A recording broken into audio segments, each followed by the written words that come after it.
May mga umagang hindi natin maintindihan ang bigat sa dibdib. Tahimik ang paligid, pero sa loob mo may sigaw na gustong marinig.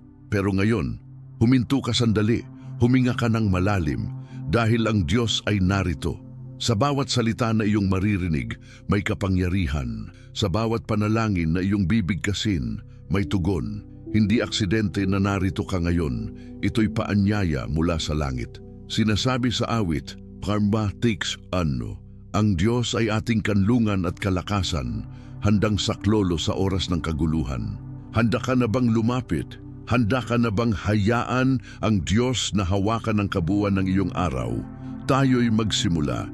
Sa bawat bagong umaga, may bagong paanyaya ang Diyos, isang panibagong simula, isang panibagong biyaya, isang panibagong pagkakataon upang marinig ang kanyang tinig. Kapag nagising ka ngayong araw, hindi lang katawan mo ang tinawag na bumangon, pati ang kaluluwa mo. Dahil may gustong sabihin ng Diyos sa puso mo, isipin mo ito. Habang ang araw ay unti-unting sumisikat, ang liwanag ng Diyos ay dahan-dahang pumapasok din sa mga bahagi ng buhay mong kailangang maliwanagan. Ang presensya niya ay parang hangin, hindi mo man makita, pero dama mo. At kapag nagsalita siya, ang kalmadong boses niya ay sapat upang patahimikin ang mga tanong mo.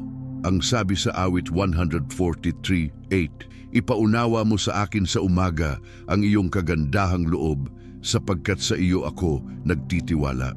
Ituro mo sa akin ang daan na dapat kong lakaran, sapagkat sa iyo ko itinaas ang aking kaluluwa.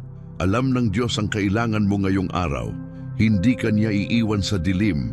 Ihanda mo ang puso mo ngayon dahil sa susunod na sandali, ikaw ay kakausapin niya. Isulat sa comments, Panginoon, ang araw na ito ay sa iyo. At huwag kalimutang mag-subscribe. Dito araw-araw tayong maglalakad kasama ang Diyos.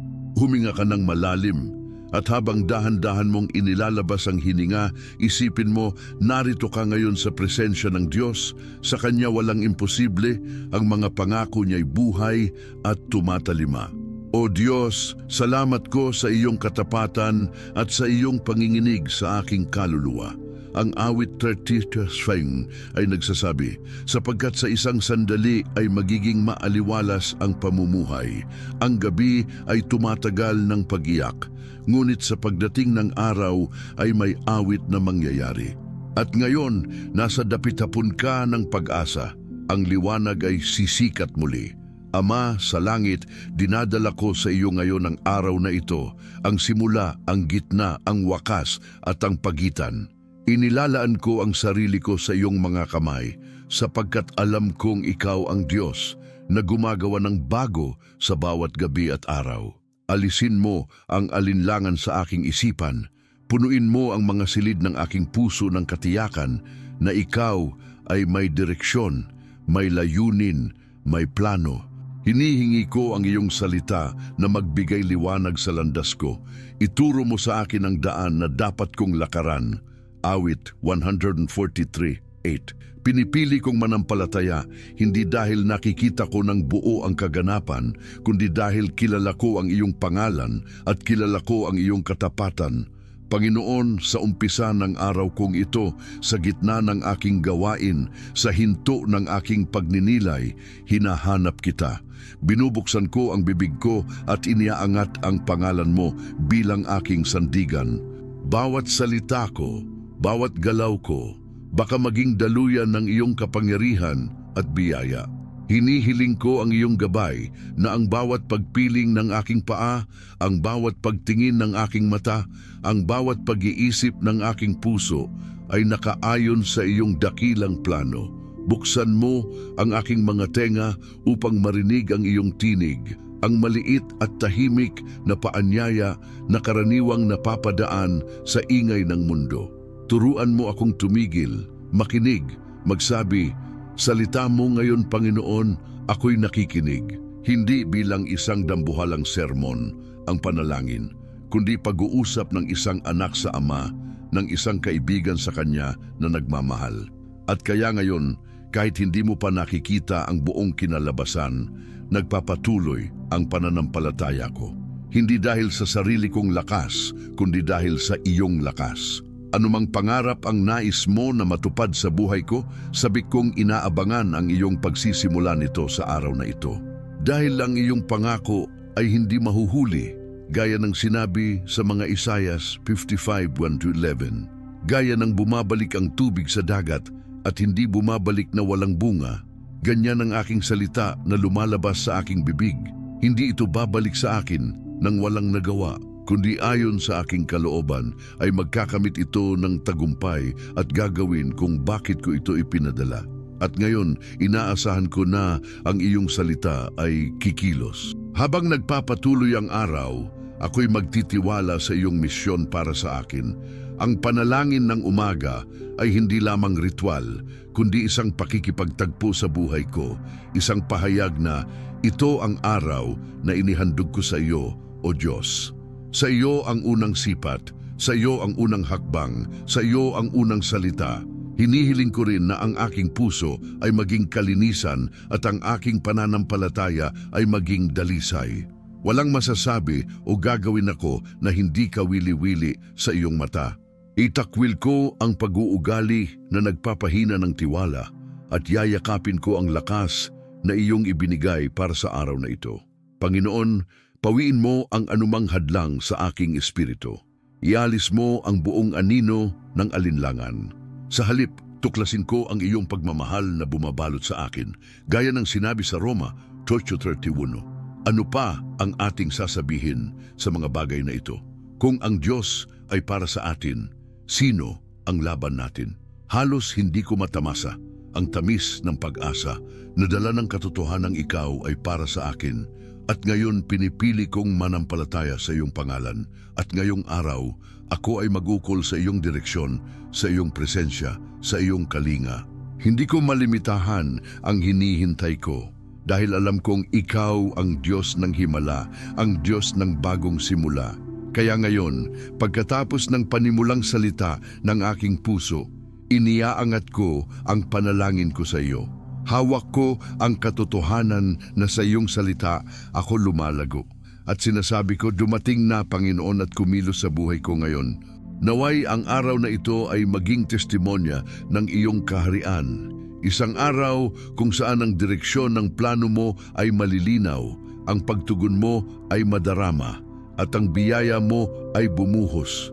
Hayaang umalpas ang oras na puno ng pakikiramay mo sa akin. At hayaang ang bawat saglit ay magsilbing paalala na ikaw ang Diyos ng panalangin sa umaga, ng pagkilos sa oras ng pangangailangan, ng sagot sa pusong naghahanap. At kapag ako'y tumayo ng magkakasamang may iyong lakas, makikita ko na ang direction divine na iyong itinuturo ay hindi lamang para sa akin, kundi para i-share ko rin sa iba, para sa bawat isa na darating dito at hahanap sa iyo. Ngayong sandali, hinihikayat ko kayong sumulat sa comments. Ako'y nakatatanggap ng iyong biyaya, Ama. I-like ang video na ito at huwag kalimutang i-subscribe para lagi kang magsimula ng araw na may panalangin ng umaga at pakikinig sa kanyang tinig. Ngunit huwag ka munang huminto sapagkat may susunod pang sandali na magbubukas sa iyo ng mas malalim na karanasan at ikaw ay hindi makadarama ng kapareho rito. Ngayon, kapatid, huminga ka ulit ng malalim at hayaan mong manahimik ang puso mo. Dahil sa susunod na sandali, ang Diyos ay may ipapaalala sa iyo. Isang kwento, isang pangako, isang direksyon para sa araw na ito. Alam mo ba kung sino si Josue? Isa siyang alagad ni Moises, isang tagapaglingkod na tahimik, hindi mapag-ambisyong tao. Pero siya ang pinili ng Diyos na humalili kay Moises upang pangunahan ang mga Israelita papunta sa lupang ipinangako. Nakakatakot, di ba? Isang simpleng tao biglang naharap sa isang tungkuling tila imposibleng gampanan. Ngunit doon sa gitna ng pag-aalinlangan, narinig ni Josue ang salita ng Diyos. At ang sinabi sa kanya ay ito, magpakatatag ka at lakasan mo ang iyong loob. Huwag kang matakot ni manginig, sapagkat ang Panginoon mong Diyos ay sumasa iyo saan ka man magpunta. Ang Josue 1:9, Hindi sinabi ng Diyos, kayang-kaya mo yan. Ang sabi niya, sasamahan kita. At ito ang parehong mensahe ng Diyos sa iyo ngayon. Hindi mo kailangang kayanin lahat mag-isa. Hindi mo kailangang maging perpekto, magaling o walang takot. Ang kailangan mo lang ay magtiwala. Dahil may plano ang Diyos at ang plano niyang iyon ay para sa kabutihan mo, hindi kapahamakan. Si Josue ay pinangakuan ng lupain pero hindi ito inabot ng walang laban. Bawat hakbang ay may pananampalataya. Bawat utos ng Diyos ay tila kakaiba, gaya ng umikot sila sa Jericho ng 7 araw at sumigaw sa huli. Sino ang mag-aakala na ang sigaw ang magpapaguho sa mga pader ng isang lungsod? Pero sumunod sila at doon bumaba ang kapangyarihan ng Diyos. Kapatid, baka ikaw ay nasa paligid ng Jericho mo ngayon. Nakikita mo ang mataas na pader, problema, takot, kawalan ng direksyon, sakit sa pamilya, kakulangan sa pera. At sa sarili mong lakas, alam mong hindi mo ito kayang gibain. Pero sa Panginoon, kahit ang pinakamataas na pader ay kayang bumagsak sa isang utos lamang. Ngayon gusto kitang tanungin, ano ang Jericho mo? Ano ang humaharang sa iyo para matanggap ang lupang ipinangako sa iyo ng Diyos? Hindi mo kailangang sabihin ng buo, pero isulat mo sa puso mo. At sa oras na ito, inaanyayahan kitang sumigaw sa pananampalataya, hindi literal na sigaw, kundi isang deklarasyon. Panginoon, ako'y lalakad sa direksyon mo. Gawin mo akong tapat sa kabila ng takot. Sa Josue 1:28, sinabi rin, huwag mong kaliligtaan ang aklat ng kautusan, pagbulay-bulayan mo ito araw at gabi upang maingat mong magawa ang lahat ng nakasulat dito. Sa gayon, magiging masagana at matagumpay ka. Ibig sabihin, ang susi sa tagumpay ni Josue ay hindi armas o estratehiya. Ang susi ay salita ng Diyos at pananampalataya, at yan din ang susi ng araw mo ngayon. Huwag mong hayaang umikot ang umaga mo sa kaba, sa balita, sa gulo ng paligid. Simulan mo ito sa salita, sa panalangin, sa pagpapasakop, gaya ng ginagawa natin ngayon.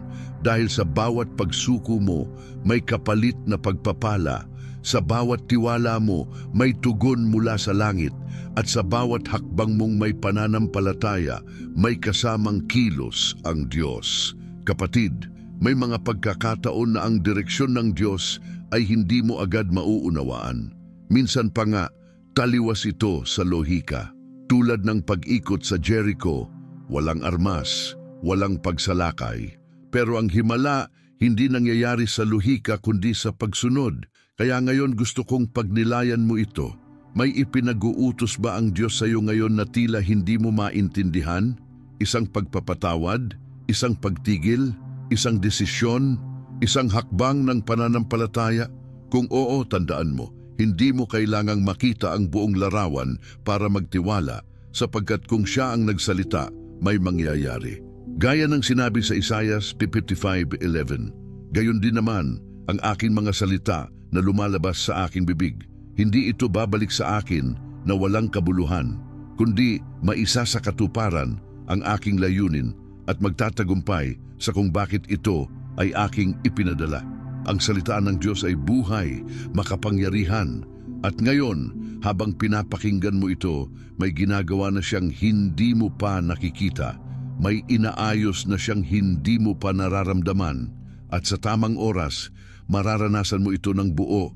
Hayaan mong ang kwento ni Josue ay maging paalala sa iyo, hindi para ihalintulad ang sarili mo sa kanya, kundi para malaman mong ang Diyos na tumawag kay Josue ay siya ring Diyos na tumatawag sa iyo ngayon. At huwag mong kalimutan, hindi mo kailangang maging matapang para magsimula. Kailangan mo lang magsimula para tumapang. Ngayon kapatid, bago tayo magpatuloy, nais kitang hikayatin na isulat sa comments ang mga salitang ito. Hawak mo ang direksyon, Panginoon. Isang pahayag ng pananampalataya na ikaw ay handang sumunod kahit hindi mo pa nakikita ang dulo ng daan. I-click mo rin ang subscribe para araw-araw tayong magsimula ng umaga na may direksyon mula sa Diyos. Dahil sa susunod na bahagi, higit pa ang ibubukas ng Panginoon sa iyo. At baka ito na ang kasagutan na matagal mo nang hinihintay. Narito ang susunod na bahagi, isang malalim na refleksyon ng pananampalataya at pangako ng Diyos na magbibigay sa iyo ng lakas at pag-asa para sa araw na ito. Habang ikaw ay nakikinig, hayaan mong bumaba sa puso mo ang tunog ng pangako. Ikaw ay aking pinili, hindi para sa sarili ko kundi para sa dakilang gawain. Sa tuwing binubuksan mo ang iyong bibig sa isang panalangin ng umaga, hindi mo lang sinasalita ang iyong pangangailangan. Pinapahayag mo ang iyong pagtitiwala sa Diyos at sa Kanyang direksyon. Ang salmo ay nagsasabi, "Ipakilala mo sa akin ang daan na aking tatahakin, sapagkat sa iyo ko itinaas ang aking kaluluwa." Awit 143:8. Alam mong ang Diyos ay hindi lang sagot, Siya ang gabay mo. Ngayon, pagnilayan mo ito. Maraming tao ang nagsisimula ng kanilang araw na parang walang direksyon, gising, nagmadali, sinusubukang hawakan ng lahat. Pero ang mga taong magsisimula sa panalangin ay nagpapahayag, "Hindi ko kayang kontrolin ang lahat, ngunit ang Diyos ko ay makapangyarihan." Kapag sinabi mo ang isang panalangin ng umaga, isang pahayag ng pananampalataya, binubuksan mo ang daan para sa direction divine. Hindi kailangan mong makita ang buong plano, sapat na ang kaalamang Siya ang may plano. Gaya ng sabi sa Kawikaan 3:6, magtiwala ka sa Panginoon ng buong puso mo at huwag kang manalig sa sariling pagkaunawa mo. Kilalanin mo Siya sa lahat ng iyong lakad at itutuwid Niya ang iyong mga landas. Ang pangakong ito ay hindi lihim. Ito'y buhay na katotohanan para sa iyo ngayong umaga.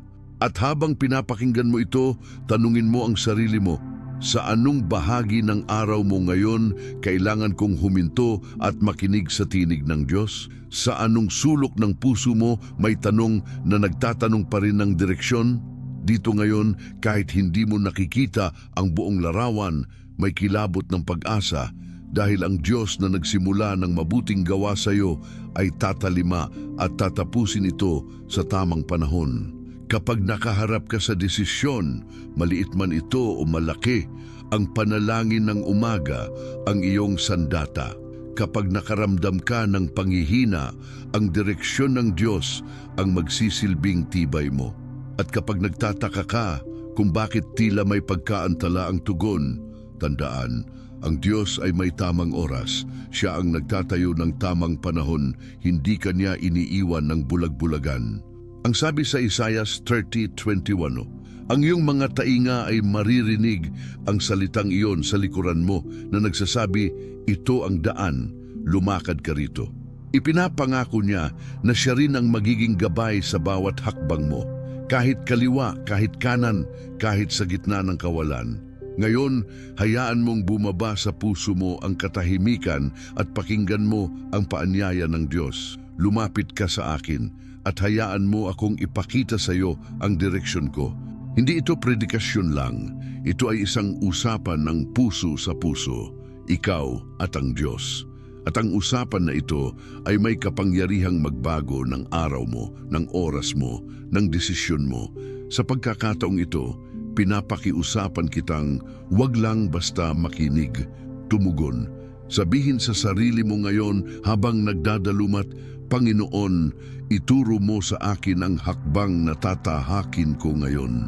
At habang iniisip mo yon, marahil mapapansin mo na hindi lang ang puso mo ang tumibok, may patalim ng katiyakan na dumarating. Mahalaga, sa comments, isulat mo ang salitang, "Gabayan mo ako, Ama," bilang pahayag ng iyong pananampalataya at paghahanda. At kung hindi ka pa nakasubscribe, pindutin mo na ngayon ang subscribe dahil samahan mo ako sa paglalakad sa araw na ito na may panalangin ng umaga, may direksyon ng Diyos at may pangakong nagmumula sa Kanya. May susunod pang sandali pagkatapos nito at sa sandaling iyon, sisilip tayo sa kung paano aktibong kikilos ang Diyos sa buhay mo.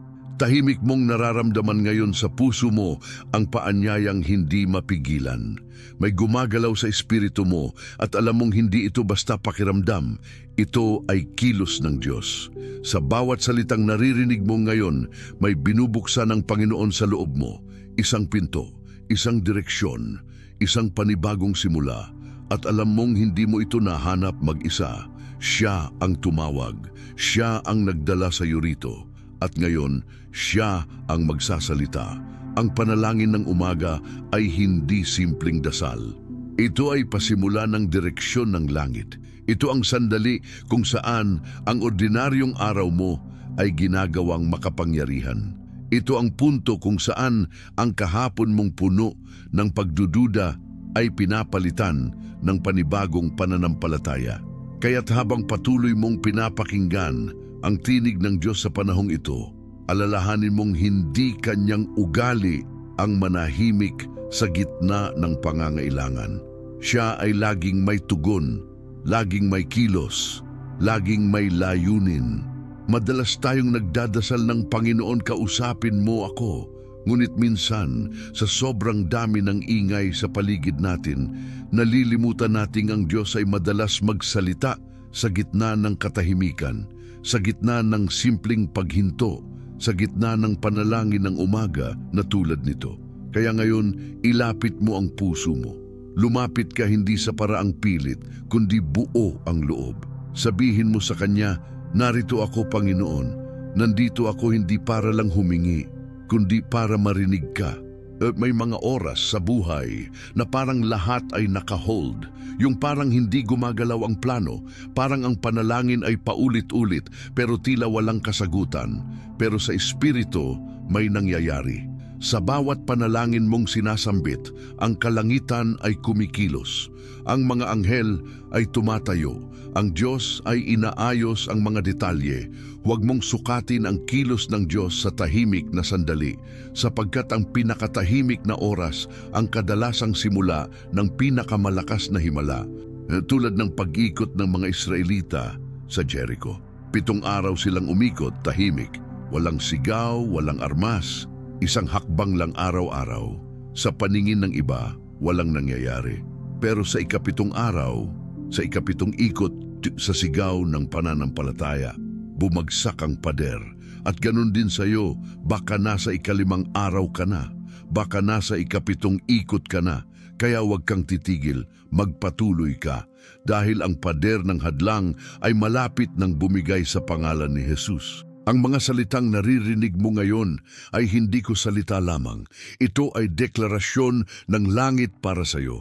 May direksyon sa bawat pangungusap. May kapangyarihan sa bawat kataga. May himalang nakaabang sa dulo ng iyong pagsunod. Ang tanong, handa ka bang magpatuloy kahit hindi mo pa nakikita ang resulta? Handa ka bang lumakad sa pananampalataya kahit ang daan ay tila hindi pa buo? Dahil kung oo ang sagot mo, ibig sabihin niyon, handa kang tanggapin ang galaw ng Diyos.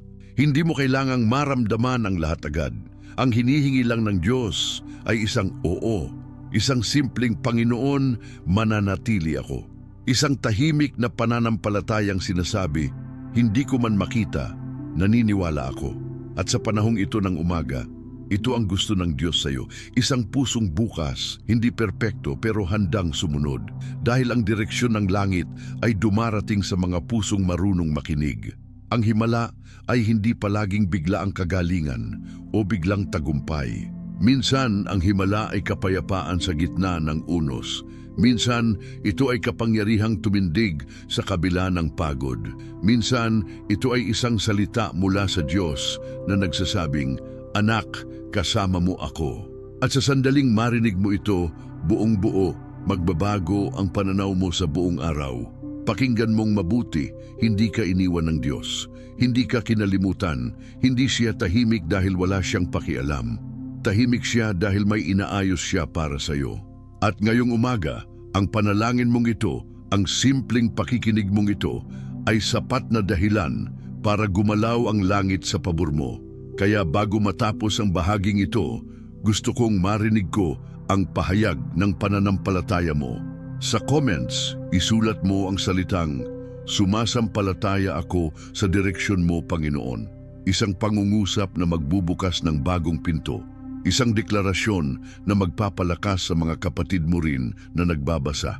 At kung hindi ka pa nakasubscribe, pindutin mo ito ngayon dahil araw-araw sabay nating haharapin ang panibagong liwanag, may panalangin ng umaga at may pangakong kailanman ay hindi lilipas. Sa susunod na bahagi, may ihahayag ang Diyos sa iyo. Huwag kang bibitaw, tahimik mong nararamdaman ngayon sa puso mo ang paanyayang hindi mapigilan. May gumagalaw sa espiritu mo at alam mong hindi ito basta pakiramdam, ito ay kilos ng Diyos. Sa bawat salitang naririnig mo ngayon, may binubuksan ng Panginoon sa loob mo. Isang pinto, isang direksyon, isang panibagong simula at alam mong hindi mo ito nahanap mag-isa. Siya ang tumawag, siya ang nagdala sa iyo rito at ngayon siya ang magsasalita. Ang panalangin ng umaga ay hindi simpleng dasal. Ito ay pasimula ng direksyon ng langit. Ito ang sandali kung saan ang ordinaryong araw mo ay ginagawang makapangyarihan. Ito ang punto kung saan ang kahapon mong puno ng pagdududa ay pinapalitan ng panibagong pananampalataya. Kaya't habang patuloy mong pinapakinggan ang tinig ng Diyos sa panahong ito, alalahanin mong hindi kanyang ugali ang manahimik sa gitna ng pangangailangan. Siya ay laging may tugon, laging may kilos, laging may layunin.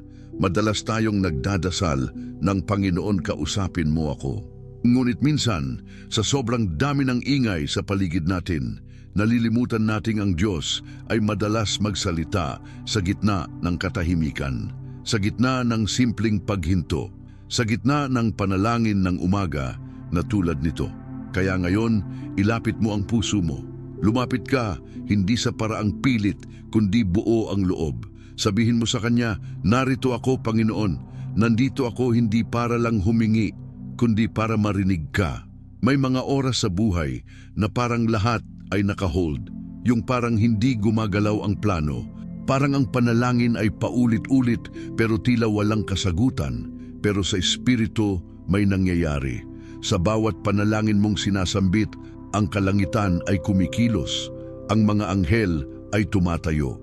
Ang Diyos ay inaayos ang mga detalye. Huwag mong sukatin ang kilos ng Diyos sa tahimik na sandali, sapagkat ang pinakatahimik na oras ang kadalasang simula ng pinakamalakas na himala. Tulad ng pag-ikot ng mga Israelita sa Jericho. 7 araw silang umikot, tahimik, walang sigaw, walang armas. Isang hakbang lang araw-araw. Sa paningin ng iba, walang nangyayari. Pero sa ika-7 araw, sa ika-7 ikot, sa sigaw ng pananampalataya, bumagsak ang pader. At ganun din sa iyo. Baka nasa ika-5 araw ka na, baka nasa ika-7 ikot ka na. Kaya huwag kang titigil, magpatuloy ka. Dahil ang pader ng hadlang ay malapit nang bumigay sa pangalan ni Jesus. Ang mga salitang naririnig mo ngayon ay hindi ko salita lamang. Ito ay deklarasyon ng langit para sa iyo. May direksyon sa bawat pangungusap. May kapangyarihan sa bawat kataga. May himalang nakaabang sa dulo ng iyong pagsunod. Ang tanong, handa ka bang magpatuloy kahit hindi mo pa nakikita ang resulta? Handa ka bang lumakad sa pananampalataya kahit ang daan ay tila hindi pa buo? Dahil kung oo ang sagot mo, ibig sabihin yon, handa kang tanggapin ang galaw ng Diyos.